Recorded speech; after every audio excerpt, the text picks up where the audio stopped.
नमस्कार बच्चों, कैसे हैं आप सभी। उम्मीद है बहुत अच्छे से होंगे और आपकी जो क्रिसमस की छुट्टियां हैं वो बहुत अच्छी बीती होंगी। आपको खूब आनंद आया होगा, आप खूब अच्छे से त्योहार मनाए होंगे, ऐसी मेरी कल्पना है। मैं सोचता हूँ, मेरा ऐसा मानना है कि आप खूब मज़ा किए होंगे, आनंद लिए होंगे और मुझे ये पूरा विश्वास भी है कि आप पढ़ना भी नहीं भूले होंगे, क्योंकि पढ़ना तो हमें है ही।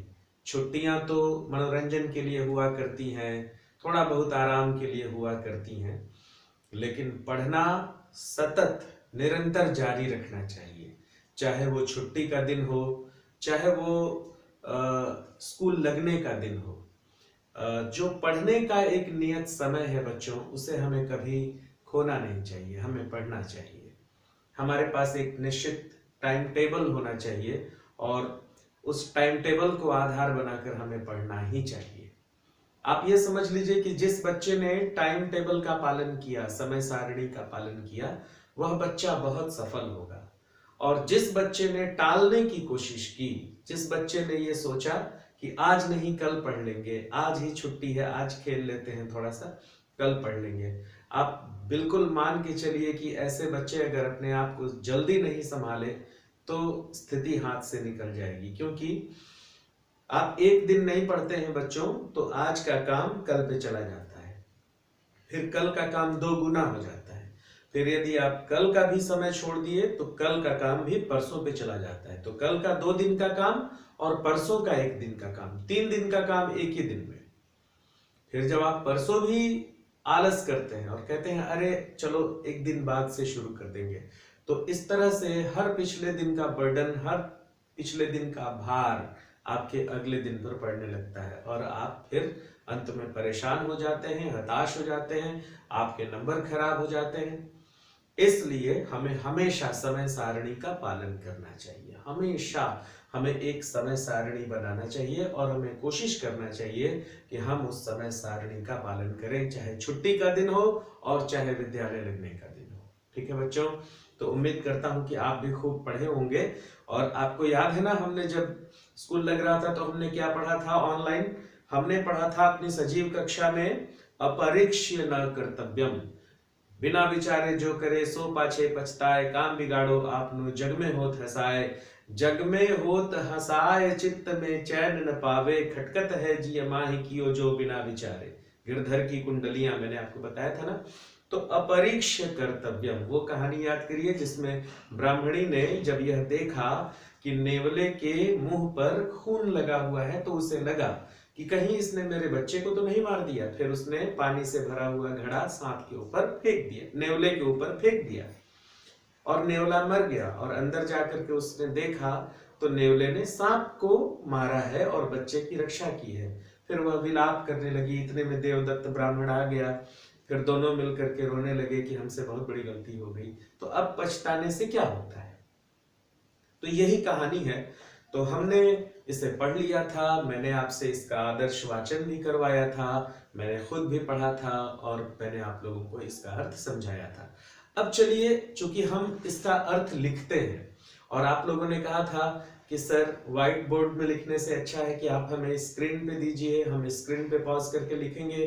तो चलिए बच्चों, आपकी सुविधा का ख्याल रखते हुए, जैसा कि आपने कहा था, ये इस पाठ का अर्थ मैं आपको स्क्रीन पे दे रहा हूं।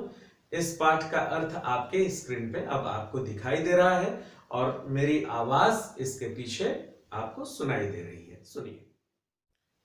मगध प्रदेश के एक गांव में देवदत्त नाम का ब्राह्मण रहता था।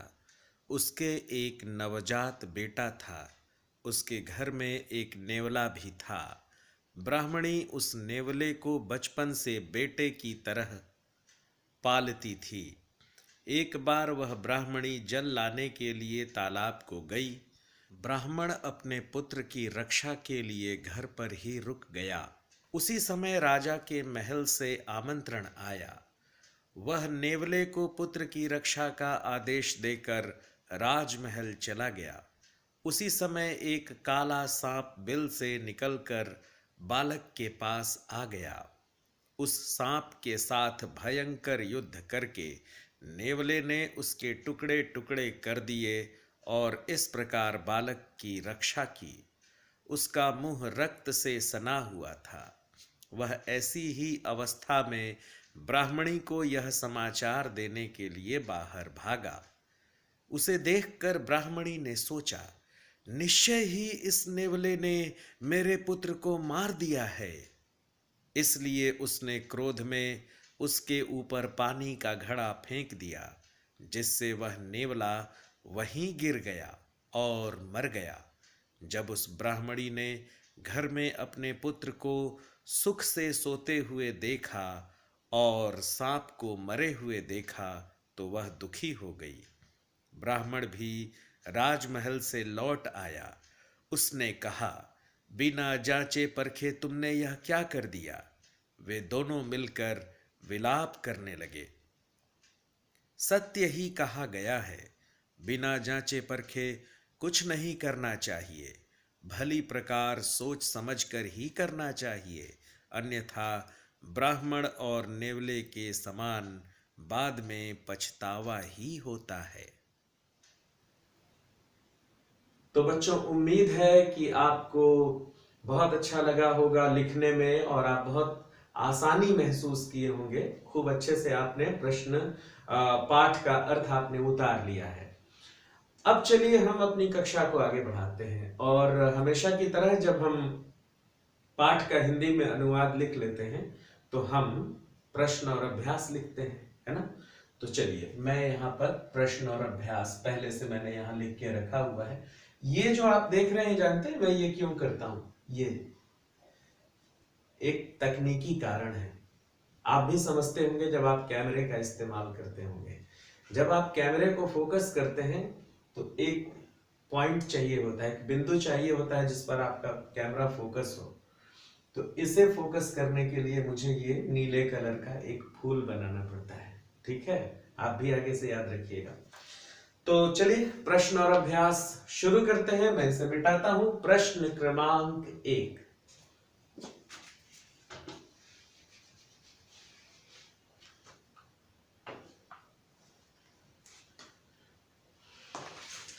प्रश्न क्रमांक 1 क्या है? प्रश्न क्रमांक 1 किताब आपने भी रखा होगा, किताब अपना खोल लीजिए बच्चों।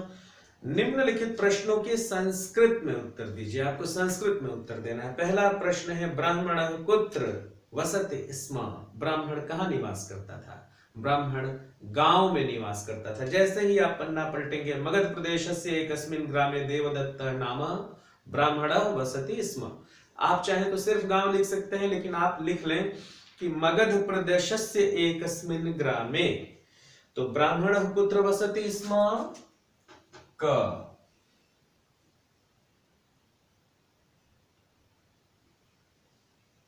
ब्राह्मणः मगध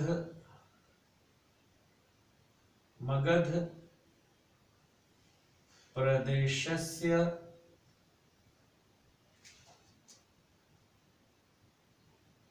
एकस्मिन् ग्रामे निवसति स्म। ख। प्रश्न क्या है बच्चों? ख है, ब्राह्मणस्य नाम किम आसीत्। ब्राह्मण का नाम क्या था? अभी जब मैं आपको पुनः स्मरण करा रहा था तो मैंने बताया था ब्राह्मण का नाम देवदत्त था। तो उत्तर होगा ब्राह्मणस्य नाम देवदत्तः आसीत्।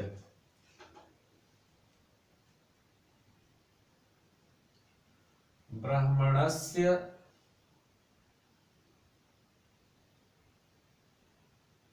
नाम देवदत्तः आसीत्। ग में देखिए, ब्राह्मणी कुत्र कथम च अगच्छत्। ब्राह्मणी कहां और किस लिए गई थी? ब्राह्मणी कुत्र कथम किस लिए, है ना। कहां किस लिए गई थी? वो जलाशय गई थी, किस लिए गई थी? पानी लाने के लिए। तो संस्कृत में क्या हो गया? ब्राह्मणी जलम आने तुम जलाशयम अगच्छत।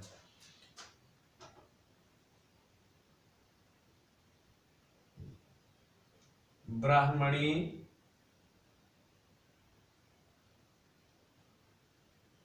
जलम आने तुम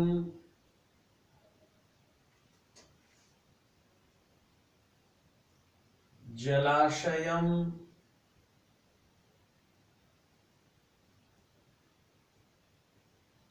अगच्छत।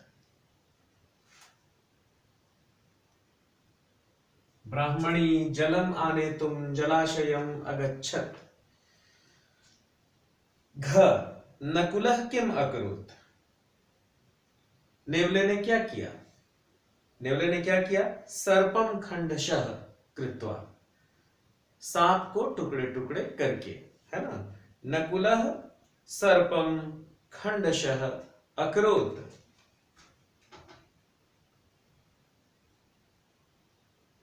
नकुलः सर्पम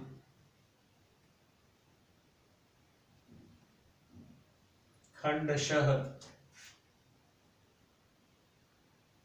अकरोत्।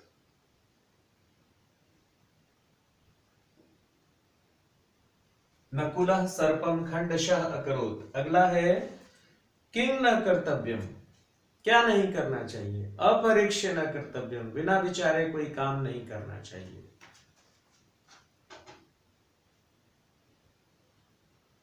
अपरीक्ष्य न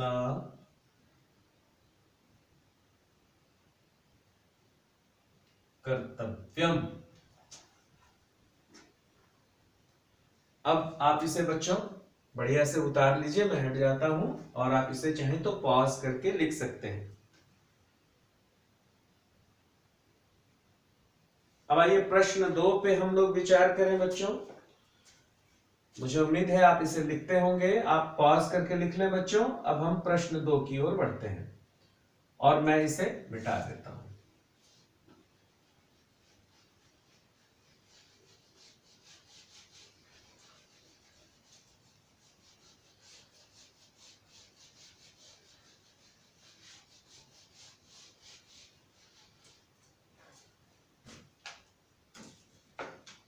प्रश्न क्रमांक 2।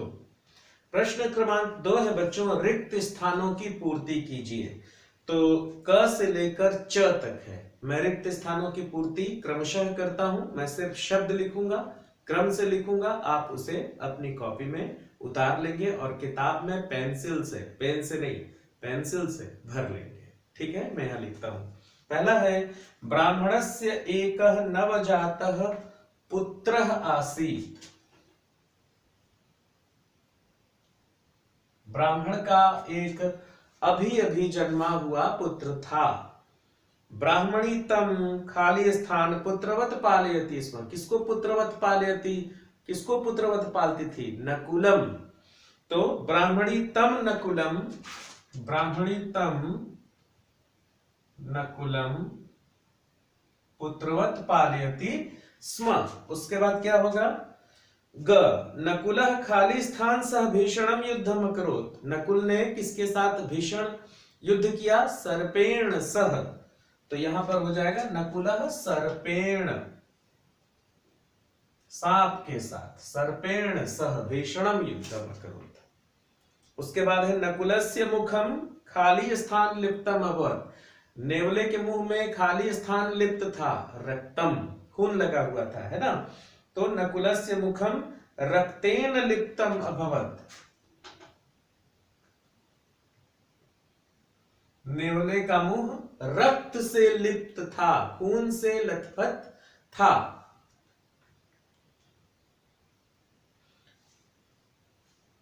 अंग ब्राह्मणी कोपेन तस्योपरि खाली स्थान अक्षिपत। ब्राह्मणी ने गुस्से से उसके ऊपर खाली स्थान फेंक दिया। क्या फेंक दिया? जल कुंभम।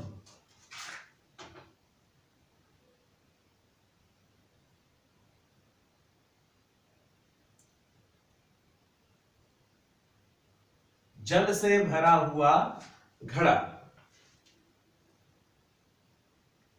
ब्राह्मणः अपि राजप्रासादात् प्रत्यागच्छत्, ब्राह्मण भी राजप्रासाद से वापस आया।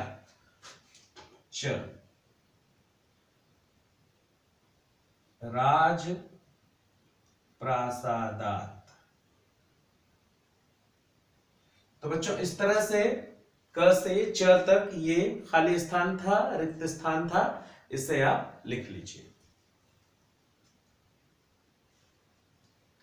और फिर वही बात बच्चों कि यदि आप नहीं लिख पाते हैं तो आप इसे पॉज करके लिखेंगे। अब हम चलते हैं प्रश्न क्रमांक 3 की ओर। प्रश्न क्रमांक 3, और मैं इसे मिटाता हूं।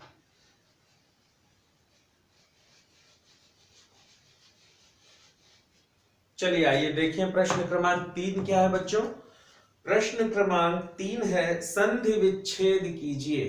यहां पर क्रम से शब्द दिए हुए हैं, आप इसे क ख ग घ अंग मान लीजिए, और जो इसका संधि विच्छेद है मैं यहां पर लिखता हूं। पहला है जलाशयम, जलधन आशयम। फिर वही बात है बच्चों कि जब भी आप संधि विच्छेद करते हैं तो हलंत और विसर्ग का पूरा पूरा ख्याल रखा करिए। जलधन आशयम, जलाशयम, जल धन आशयम, म में हलंत है, देख लीजिए। जलधन आशयम, जलाशयम। फिर अगला है रक्षार्थम, रक्षा धन अर्थम, रक्षा धन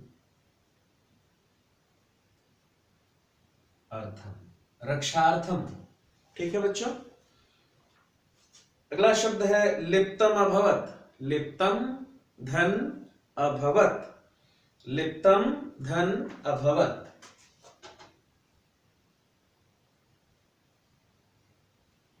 लिप्तम धन अभवत, लिप्तम अभवत। उसके बाद है अवश्यमेव, अवश्यम धन एव,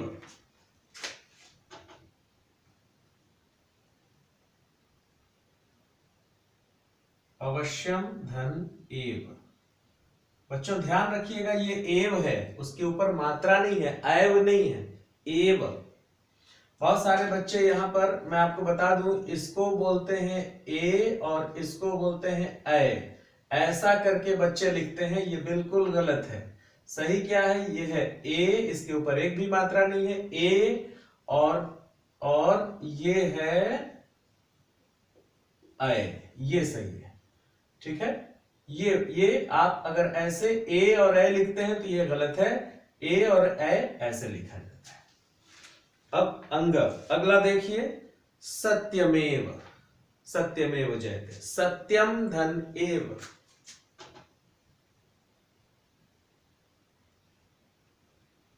सत्यम धन एव, सत्यमेव। अंग तक है, आप इसे उतार लीजिए।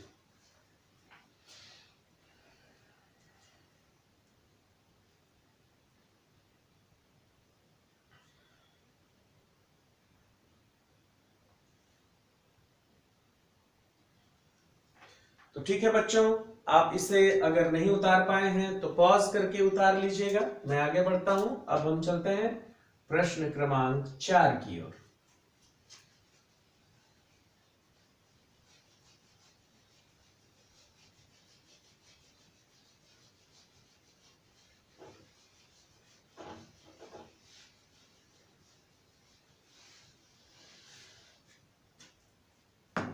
अब आइए हम लोग चलते हैं प्रश्न क्रमांक 4। निम्नलिखित वाक्यों को ऋट लकार, ऋट लकार मतलब भविष्य काल, याद करिए। भविष्य काल का धातु रूप कैसा होता है, पठिष्यति, पठिष्यता, पठिष्यन्ति, पठिष्यसि, पठिष्यथा, पठिष्यत, पठिष्यामि, पठिष्यावः, पठिष्यामः। ठीक है बच्चों, तो आपको धातु रूप को बदलना है ना। तो धातु रूप इसमें जिस भी काल का दिया होगा आपको रिट लकार मतलब भविष्य काल में बदलना है। ठीक है, भविष्यति भविष्यता भविष्यन्ति, पठिष्यति पठिष्यता पठिष्यन्ति, ये वाला रूप चलेगा। तो मैं जो इसमें बच्चों जो क्रिया का रूप है उसे मैं बदल दूं या पूरा वाक्य लिखूं? चलिए पूरा वाक्य लिखते हैं। चौथा, निम्नलिखित वाक्यों को ऋट लकार में बदलिए। ब्राह्मणस्य एकः नवजातः पुत्रः भविष्यति।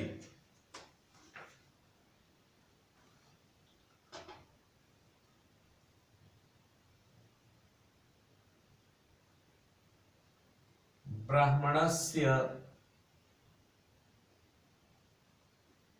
एकः नवजातः पुत्रः। अब देखिए आपके किताब में आसीत लिखा हुआ है, उसे ही आपको भविष्य काल में बदलना है, तो वो हो जाएगा भविष्यति। अब दूसरा देखिए, ब्राह्मणी नकुलम पुत्रवत अपालयत। अपालयत की जगह पे क्या हो जाएगा? पालयिष्यति। ब्राह्मणी नकुलम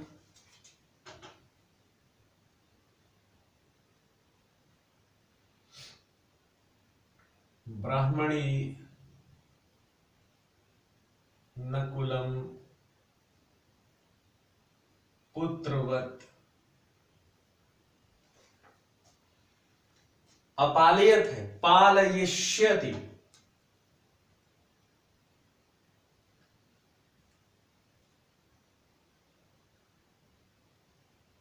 देखिए बच्चों, ग ब्राह्मणः राजप्रासादम अगच्छत। अगच्छत की जगह पे हो जाएगा गमिष्यति। ब्राह्मणः राजप्रासादम गमिष्यति।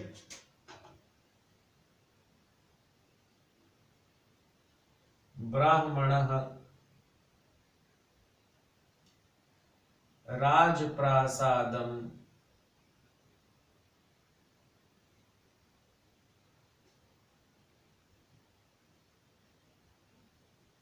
गमिष्यति।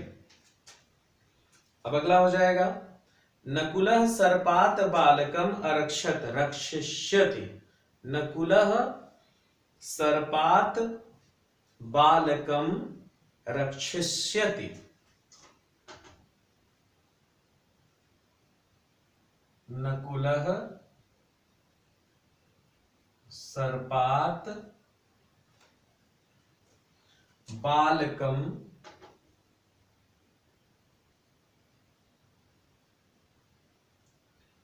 रक्षिष्यति।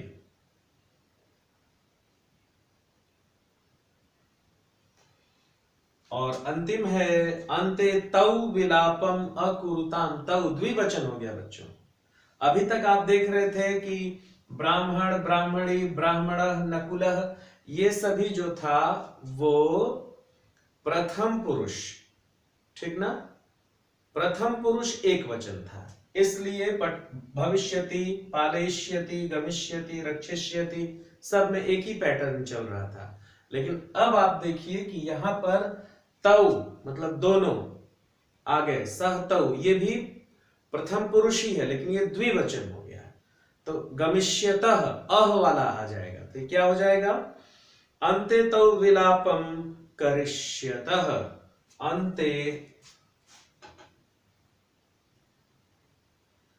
अन्ते तौ, देखिए द्विवचन हो गया ना यहां पे। अन्ते तौ विलापम अकुरुताम करिष्यतः। भविष्य काल में बना रहे हम लोग, करिष्यतः। अगर ये बहुवचन हो जाता तो करिष्यति, करिष्यतः, करिष्यन्ति हो जाता।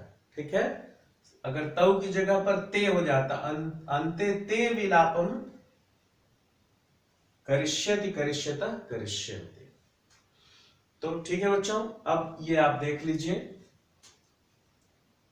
क ख ग घ अंग, ये 5 वाक्य थे जिसे हमने भविष्य काल में बदला है। इसे आप देख लीजिए और पॉज करके उतार लीजिए।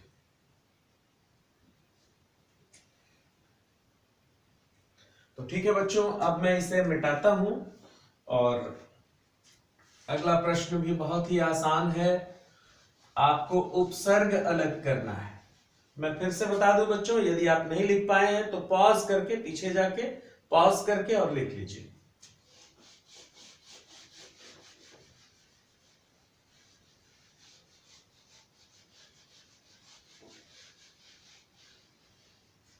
अब ये हो गया प्रश्न क्रमांक 5। प्रश्न क्रमांक 5 में है उपसर्ग अलग कीजिए। प्रश्न क्रमांक 5, उपसर्ग। क्या है उपसर्ग? आइए देखते हैं।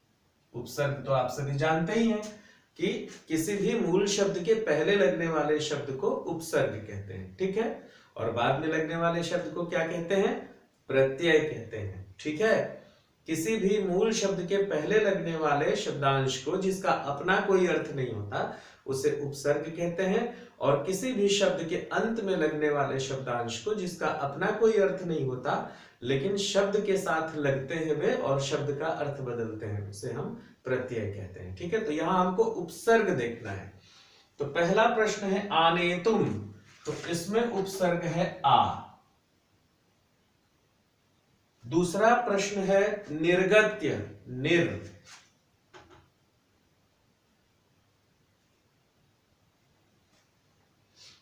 उसके बाद है प्रत्यागच्छत, प्रति।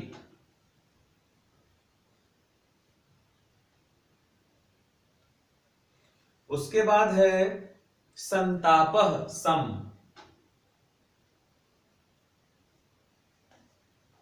और उसके बाद है स्वपुत्रम, स्व।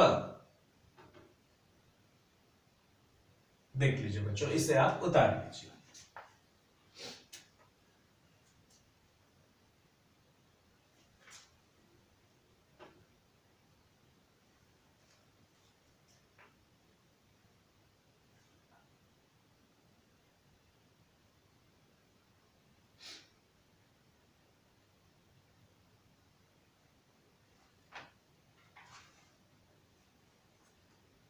ठीक है बच्चों, तो चलिए अब मैं 5वां प्रश्न मिटाता हूं। आप यदि नहीं लिखे हैं तो पॉज करके लिखिए, रोक के, वीडियो को रोक के और लिखिए।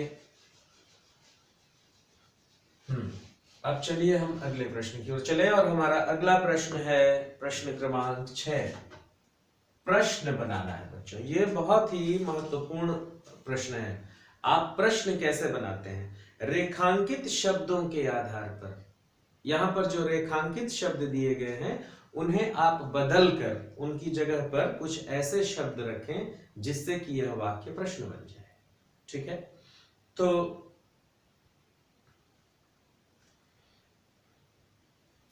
चलिए मैं लिखता हूं।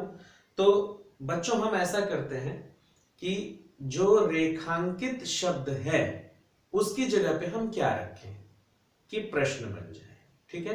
तो मैं रेखांकित शब्दों को बदल रहा हूं और आप देखिए कि वो प्रश्न बनता है कि नहीं, या फिर आप कहें तो मैं पूरा वाक्य लिख देता हूं। चलिए पूरा वाक्य लिखते हैं। क, छठवां क, ब्राह्मणस्य गृहे नकुलः आसीत्। नकुल में अंडरलाइन है, ठीक है, रेखांकित है। ब्राह्मणस्य गृहे कः आसीत्।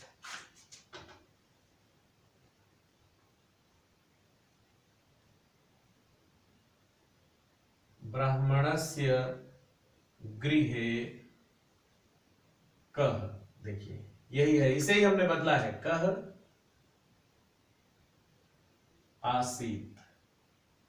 और आप ये प्रश्नवाचक वाक्य, प्रश्नवाचक चिन्ह जरूर लगाएंगे, नहीं तो ये नहीं माना जाएगा कि यह प्रश्न है।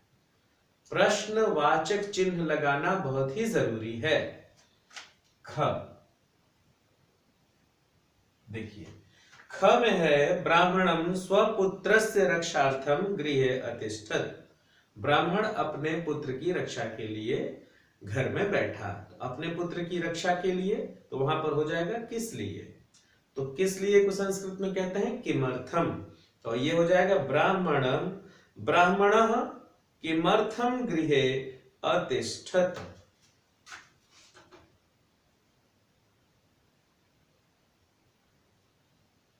ब्राह्मणः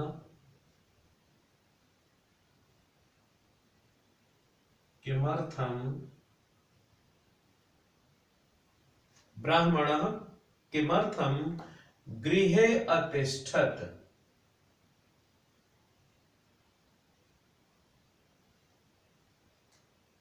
त में हलंत और प्रश्नवाचक चिन्ह।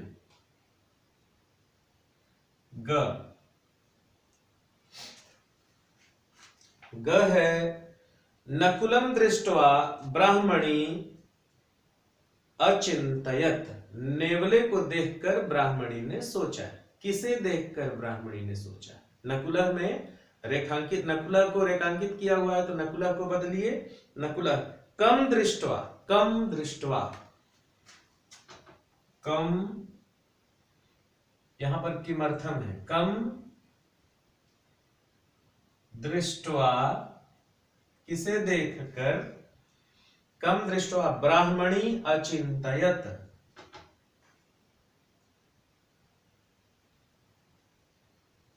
ब्राह्मणी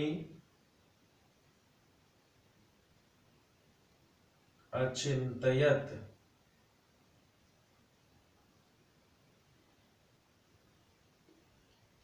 घ यहां पर कम है। घ नकुलः सर्पस्य खंडम खंडम कृतवान। नेवले ने सांप के टुकड़े टुकड़े कर दिए। किसके? तो यहां पर लिखा हुआ है सर्पस्य, तो प्रश्न बनाने के लिए हो जाएगा कस्य। तो हो जाएगा नकुलः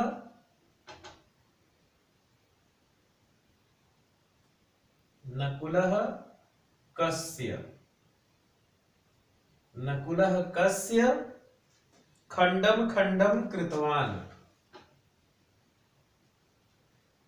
कस्य खंडम खंडम कृतवान। प्रश्नवाचक चिन्ह।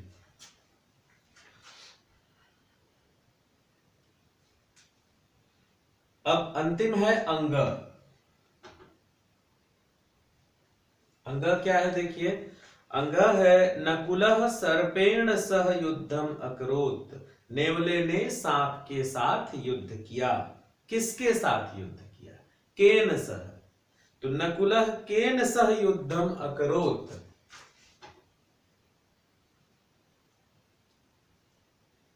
नकुलः केन सह युद्धम अकरोत्। प्रश्नवाचक चिन्ह। इस तरह से बच्चों ये आपका जो छठवां प्रश्न है वहां तक संपन्न हो गया।